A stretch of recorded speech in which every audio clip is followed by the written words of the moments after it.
ما ارجو منك لو انت اقل من 13 سنه انك تسيب الفيديو وتمشي. عشان الفيديو ده رعب.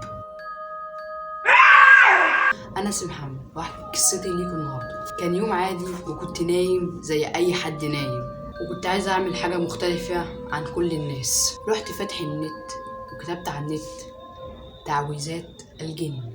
جالي تعويذات كتيره ومنها تعويذ الجن الظلام اللي هي شدتني، فدخلت عليها ودخلت لقيت تنبيهات كتيره، بس انا مركزتش في دماغي ودخلت قرأت التعويذه وكانت الصدمه. وقريت التعويذه وما لقيتش اي حاجه حصلت، والتعويذه كانت مكتوب عليها تؤدي للموت.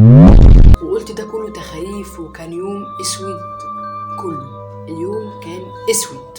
نمت زي اي واحد عادي وصحيت ابويا صحاني وداني على المدرسه، وحسيت ان حاجه سودة عماله تمشي قدامي، وقلت لنفسي ان ده كله قله نوم ومديتش اهتمامي، وما كنتش اعرف ان ده كله تاثير التعويذه عليا. ولقيت صوت عمال يقول لي هتخسر كل حاجه في حياتك وهتموت، ومديتش اهتمامي لاي حاجه.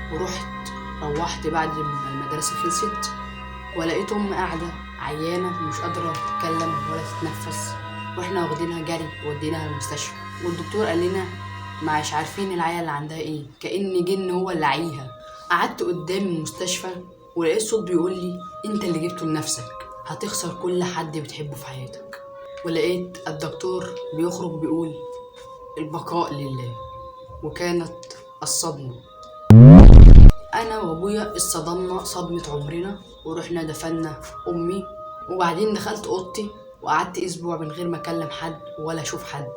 ولقيت صوت بيقول لي انت لسه ما شفتش حاجه حصلت. وانا قلت له انت مين؟ عايز مني ايه؟ قال لي انا جن الظلام، وانت اللي قريت التعويذه بتاعتي، وانا مش هسيبك وهموت كل اللي انت بتحبه. وبعدين انت